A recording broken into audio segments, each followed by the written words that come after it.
just, trying to find a place with like-minded people to talk about like-minded things, about me, about poop and stuff.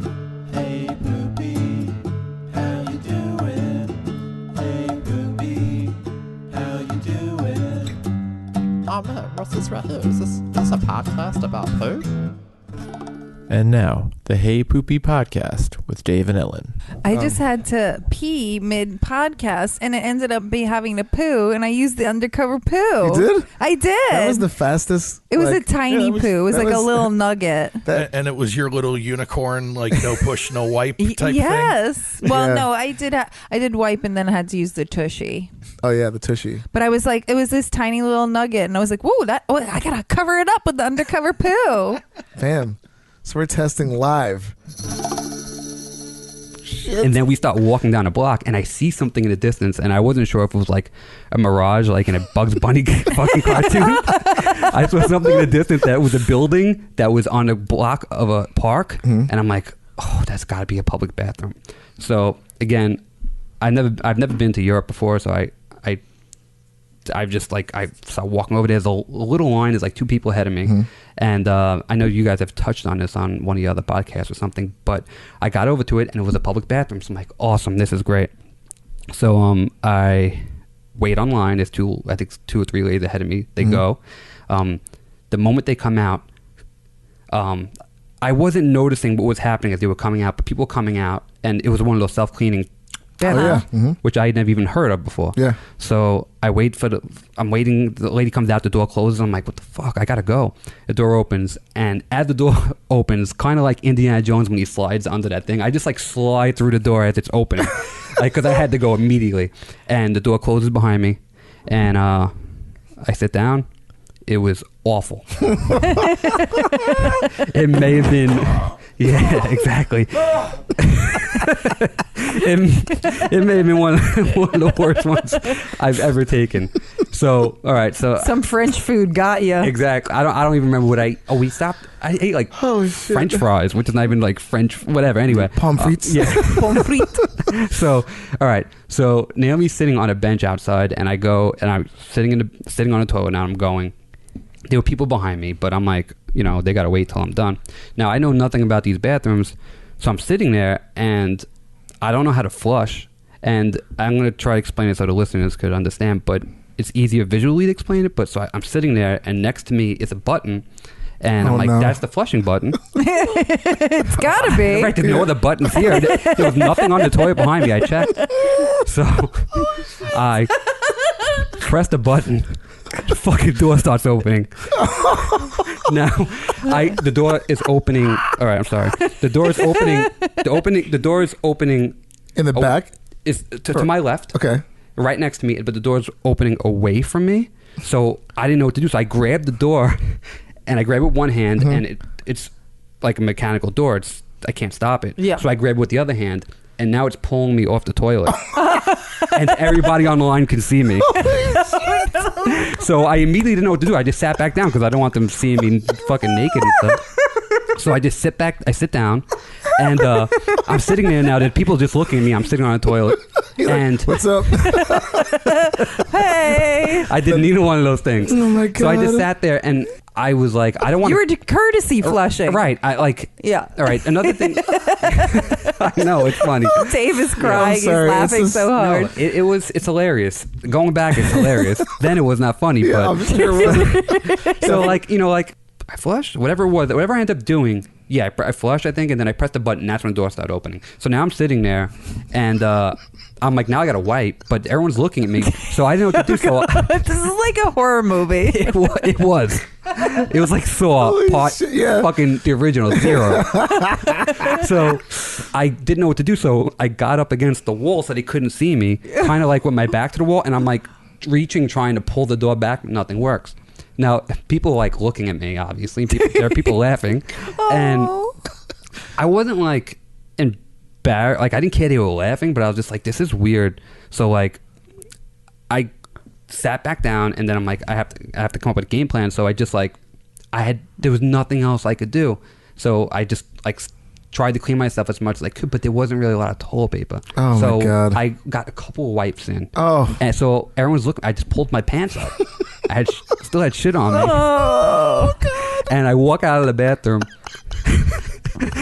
And everyone was waiting for me to walk away, and I just went right back to the front of the line.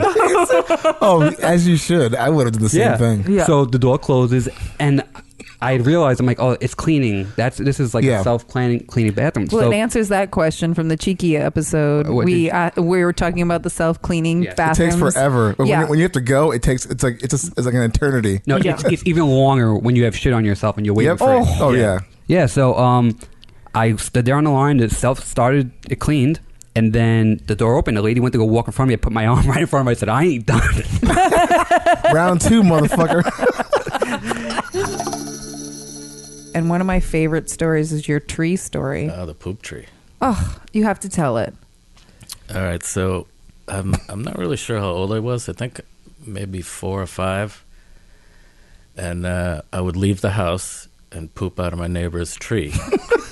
And climb all the way to the top. And I did it for over a year. Oh my God. I know.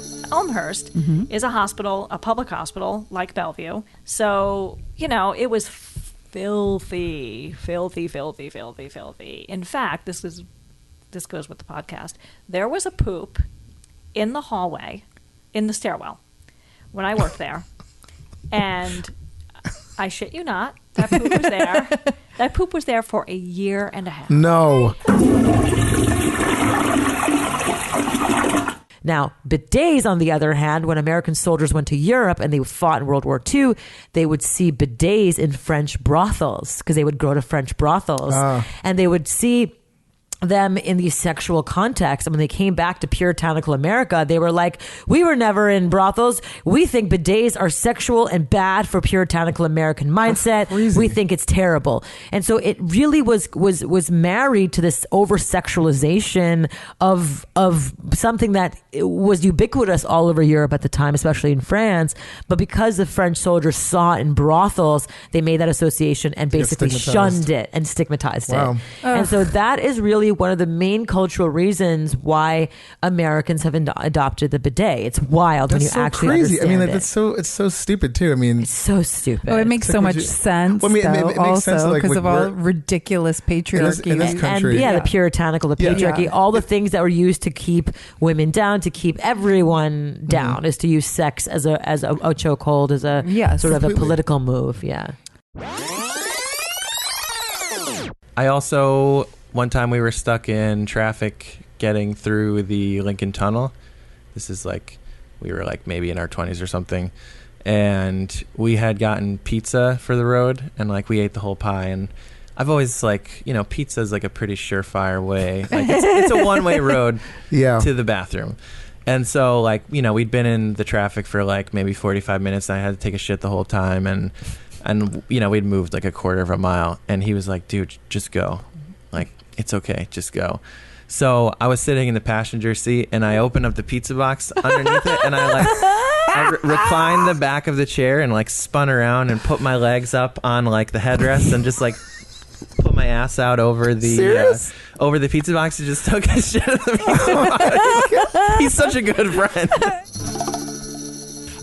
So they pulled me out and they said, all right, so we can't get it out. So we're going to have to admit you and then do a more in-depth surgery. God. So I'm here I am. And I'm just I'm already humiliated. And as I said, we didn't have health insurance or money. And I'm sitting here thinking, I'm all right, and God love my husband, he should be at work, trying to get these windows up, and here he is holding my hand, and, I just, I may have self-esteem, depression issues, so I'm oh my God, I'm such a piece of shit, and all because I stuck a dildo in my ass. So they admitted me, and I saw the x-ray, and we've seen x-rays of people with weird things in their butts, like light bulbs and stuff like that, and that's one of the other reasons why I tell this story is because it was a dildo. It's something that goes in your butt. It wasn't I had gerbils or something like that. This is 9-volt batteries. Yeah, or a thing of Vaseline or something I've heard a lot of stories about what people have put up their butts. So sorry, where was I in the story? So You came out of the ketamine. Oh, so the X-ray. The X-ray was really disappointing because, like, you know, the X-rays went through the dildo, so you really couldn't. So they had to just do arrows because, trust me, if it had been an amazing photo, I mean, I'd have T-shirts printed. Right. I mean, there are all kinds of things I would have done with that. And so I was a little disappointed I didn't get like a great X-ray shot with that. So so they admitted me, and one of the doctors came in and kind of started to sex shame me a little bit. Like, he was kind of like, you know, it was like, oh my God, this thing is huge. And I was sitting there thinking, I was like, honey, you don't know what huge is. I was like, that is not a huge toy. That is like a small toy. And I just looked at him and I was like, excuse me, sir, but like, I know where this is going.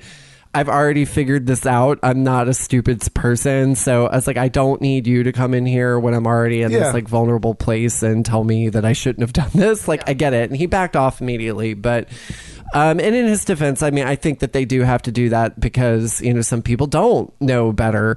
So, or don't figure those things out.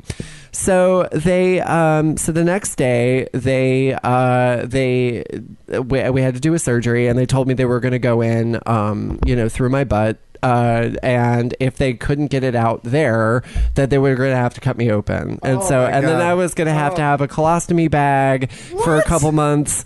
And I'm sitting here thinking, I'm like, because I'm a burlesque performer and I'm an art model, and I'm like, okay, I'm going to have this colostomy bag so I can't like perform. And then I'm going to have this scar that, of course, everybody for the rest of my life is going to be like, what's that? And I'm going to have to be like, oh, well, you know, blah, blah, blah. So you got shot. I got shot. Yeah. So I go, you know, they're prepping me for surgery, and they have me there, and the doctor, you know, they read the, you know, are you, you know, legal name, blah, blah, blah. And then the doctor looked at me and he goes, my legal name, last name. He's like, that sounds like, you know, there's a really well-known gastroenterologist with that last name. And I'm like, yeah, it's my dad.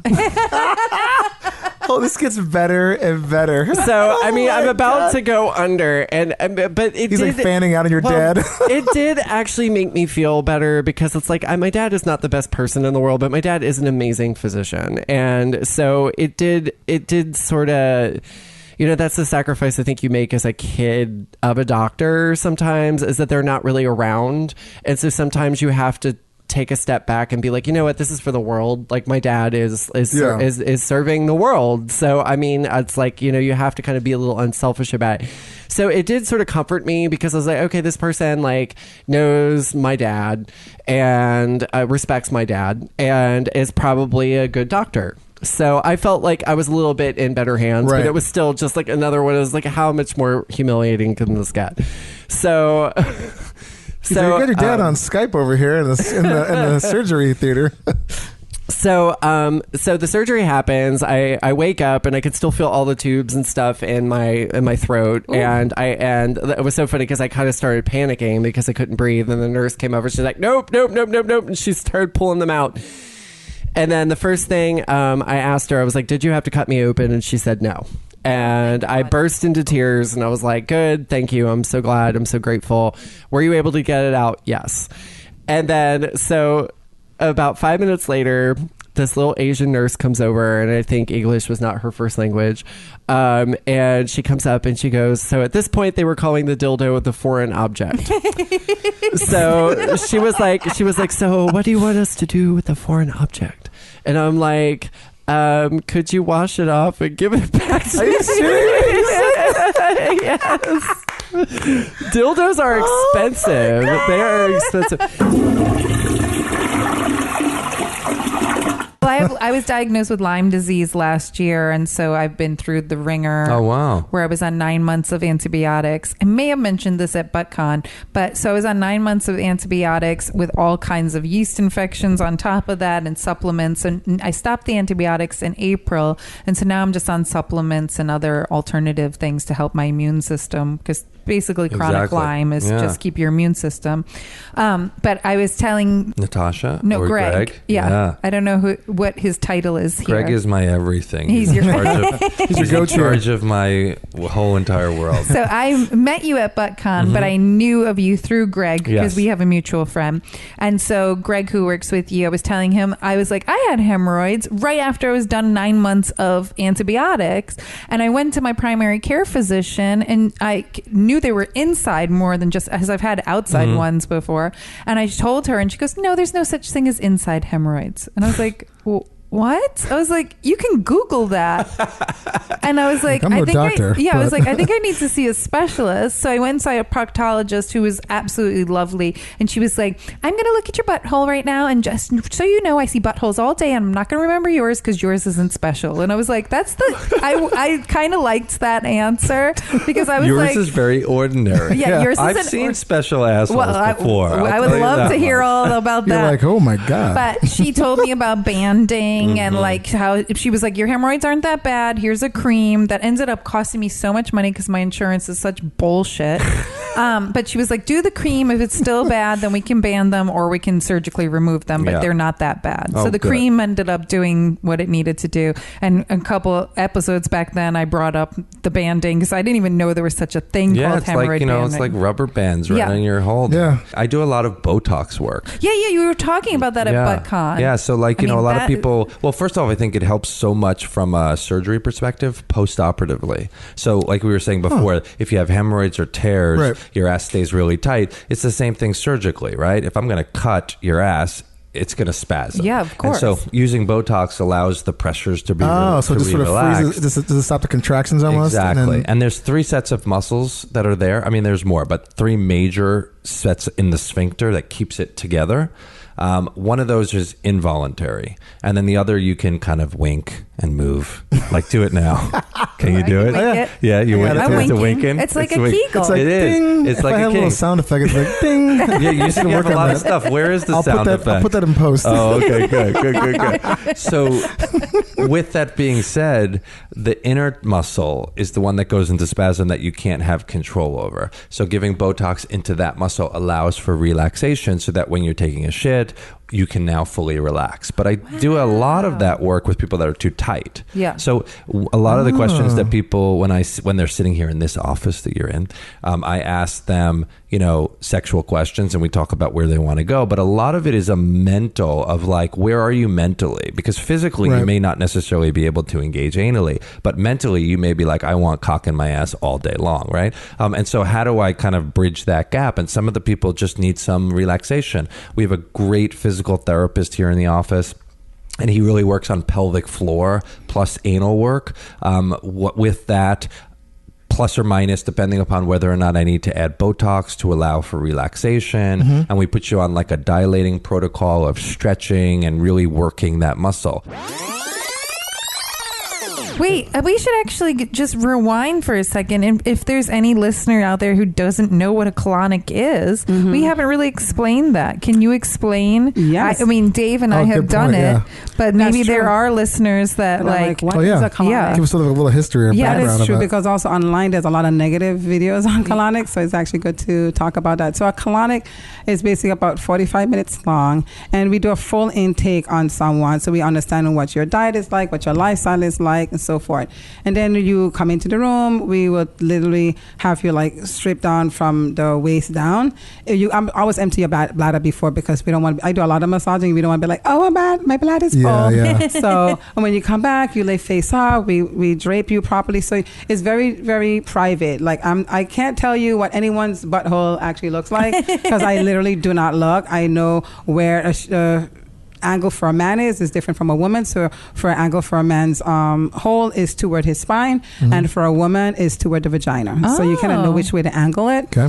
Some people are different. Yeah, some people are different. Or they have hemorrhoids. You work with them, or so they will hold your hand and they will guide it through, because it's just much easier for them to like know where they should put where it is. So they just wait. You hold their hand. They hold your hand. Okay. And they some sort of people guide don't in the guide it in. Yeah. So some people don't want to touch it at all. So Yeah. I have them sign a paper saying they're giving me permission Gotcha. to enter. Otherwise That's they will smart. hold my hand and then they'll like, okay, this way, Tracy, or that way, stuff like that. Oh. Yeah. So it makes it much easier for them. And then the speculum only is all disposable again, and it only goes in 2 inches. Oh. Okay. And the water goes in, gas always comes out. So as soon as we put it in the speculum and gas comes out. So I always tell people gas will come out first, and then I'm looking to see how much gas comes out. So that tells me if you have a lot of fermentation in there. Okay. When the water comes out, what's the color of the water? So is the water light brown? How long it takes for it to get to dark brown? And so that tells me how hydrated or dehydrated you are. When the stool comes, what's the color of the stool? What's the consistency of the stool? And if there's any undigested food particles. So if you're getting like a number 1, number 2 on the Bristol chart, I know you're dehydrated and you're not going to the bathroom. The longer that the stool sits in the colon, the more water is pulled out, because that's what the large intestine is for, to pull the water out. Before I go any further, do you know where the water comes from, makes your blood? No. The colon. Oh. Really? So this is why it's very important for us to clean our liver, not drink too much coffee, alcohol, or detox a lot, because the liver will pull all that water out to filter it, clean it to make your blood. So if you have a really constipated colon and you have really dirty water, your liver is compromised because you're drinking coffee, you're drinking alcohol, you're doing recreational stuff. Wow. Now the liver is not strong enough to do a full filtration. So now you have semi-clean water making semi-clean blood that's feeding every single organ, cell, tissue of your body. Really? The first one, there's a gay bar. It might still be the Cock in the east side, right? I used to work the door. They just moved the location to the old Lit Lounge. There you go. Yeah. So it's a famous like Lower East Side, like off the hook gay Hole spot. in the wall. Hole in the wall. I was working the door. Both of my shit stories revolve this guy Surfer Dave.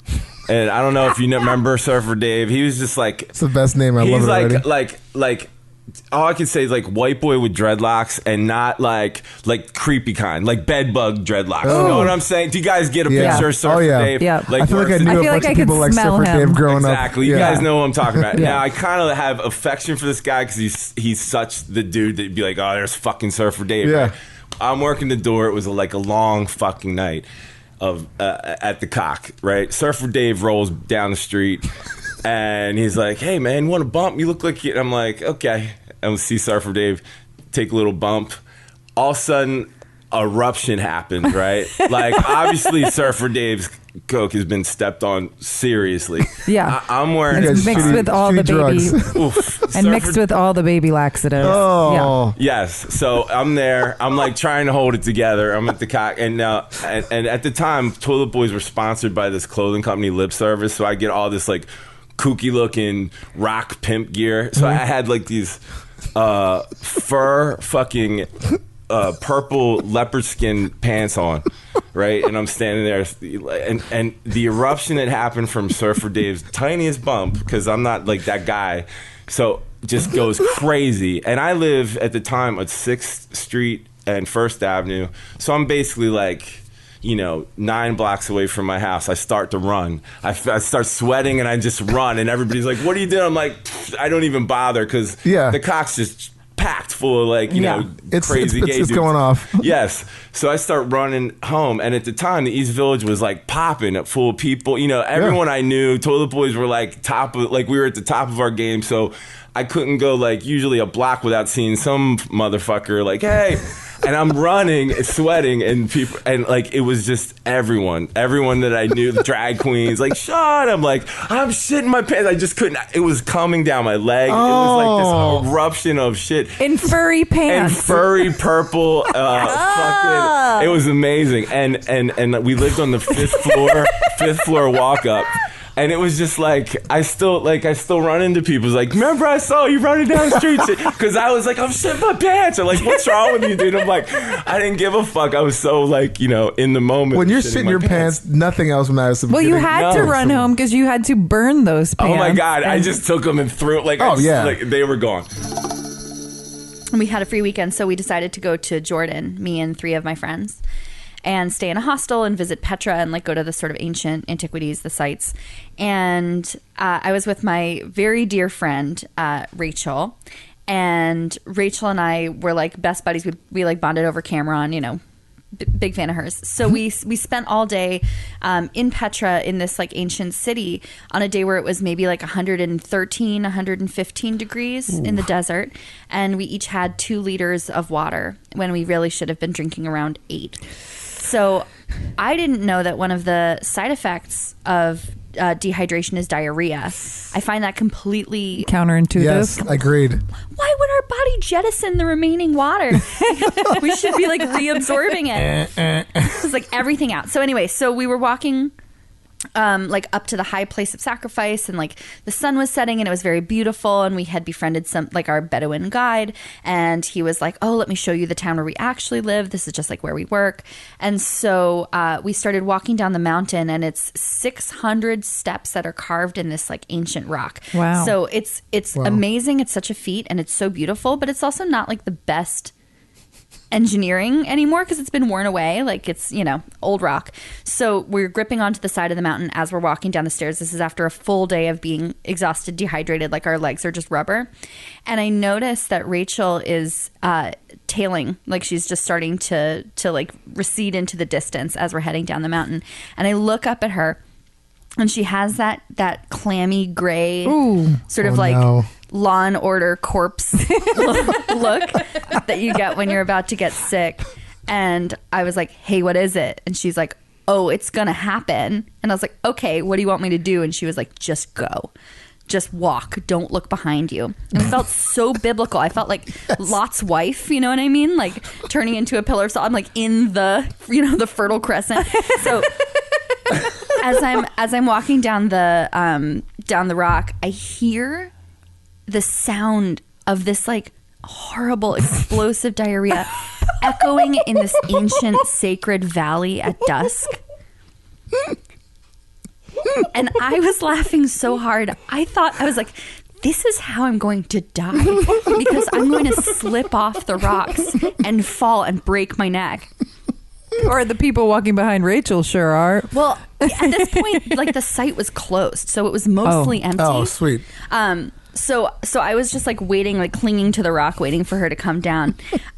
Rachel, by the way, was wearing like one of those sort of American Apparel circle skirts. Oh, yeah. Well, so it didn't get too far all over the place. Well, okay, so she comes down, and I'm like, how was it? And she won't speak to me for a while, and she's like, please, let's just walk. I don't want to talk about it. And as we start walking, she's like, so there's no toilet paper in the desert. I was like, right. So she had to take off her underwear and like use it as toilet paper. And so she's just like freeballing it in this skirt. And she's like, you know, it wasn't so bad that you heard what I did, but I didn't appreciate the men on horseback who were laughing at me. Apparently they'd recorded her on their phone. Oh my God. Fuck. That's evil.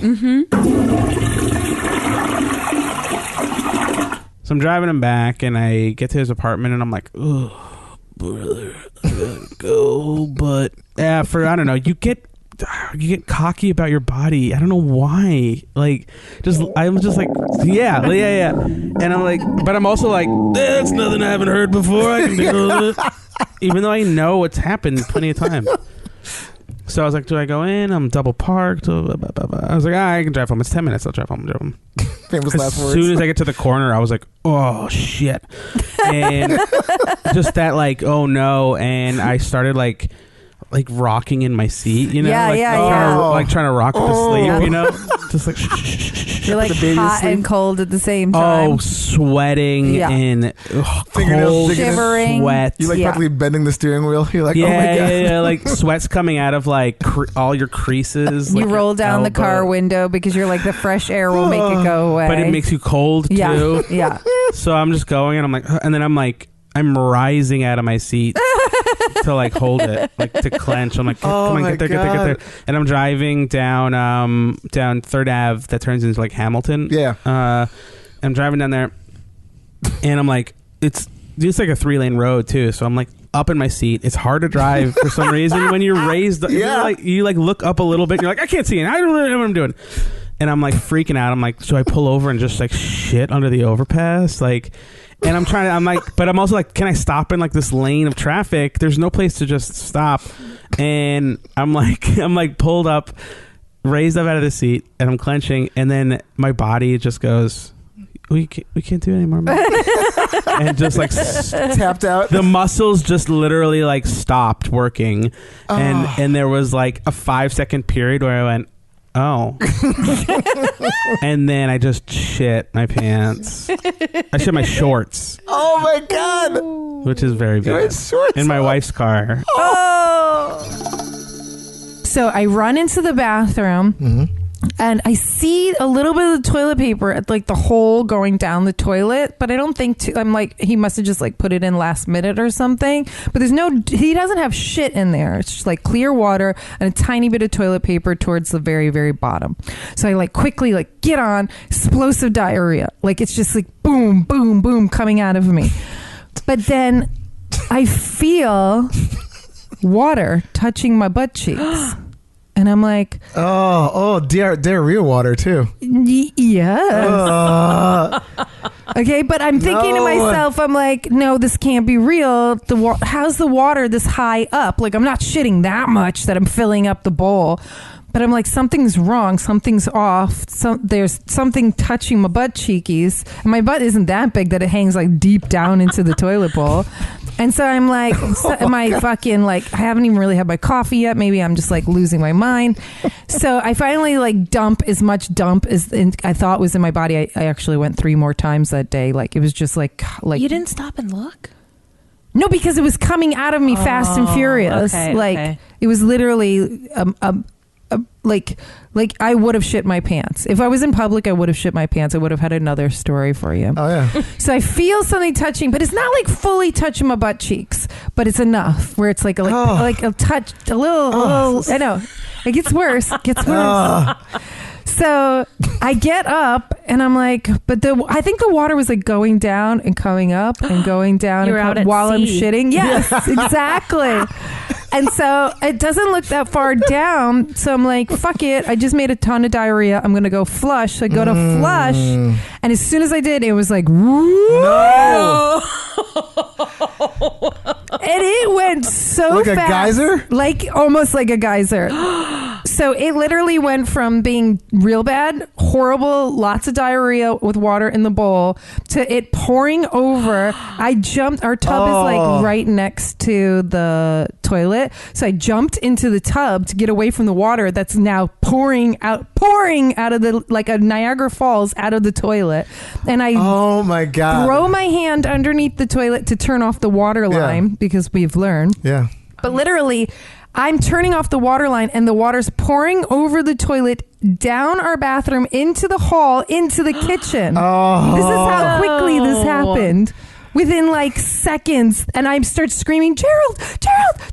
And he comes, because we have a railroad apartment, so he was on the other side of the apartment. He came running and he's like, what the fuck? And I was like, you obviously clogged the fucking toilet, and then my diarrhea on top of your shit, it's like shit water everywhere. Super shit. Yeah. And I'm just like, oh my God. And I literally used the squatty potty to like, I used it as an island to jump out of the bathroom because I only had my slippers on at this point. Wait, did you get a chance to wipe? You said did you wipe your ass at least? Yeah, I did wipe my ass. But now looking back at it, here's another gross detail. Ready? I used the tushy, but not thinking the tushy was probably squirting through. Oh, this is so disgusting. I know. I've been holding on to this for a week just for this moment. Nasty. Oh my God. When my first apartment in Brooklyn, I lived with this guy, and we had gone out to dinner. It was actually not far from here. It was on like, I don't know, a couple blocks away from here, but we had gone out to dinner, this Mexican place we had never been to. It was good. And then on the like 4-block walk home, I just started getting that oh no feeling. And I saw he was getting it too, and he just stayed quiet.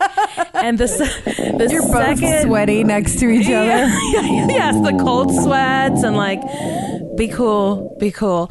And as soon as we lived on the ground floor of this brownstone, so it was 2 doors to get into the apartment. And as soon as we opened the front door, I could see it was like, this is going to be a battle. And so one of you are going to win. I let him open the front door to the apartment and I shoved him out of the way. I knocked him down and I went in the bathroom and had explosive diarrhea for a good 20 minutes. Oh my God. And for like the first 2 minutes, he was there like trying to open the door. Like, I'm like, there's no room for you here, friend. And then it was just silent until I came out and I was like, where did he go? It's just not in the apartment. He was outside in our backyard shitting in a plastic bag. At least he didn't.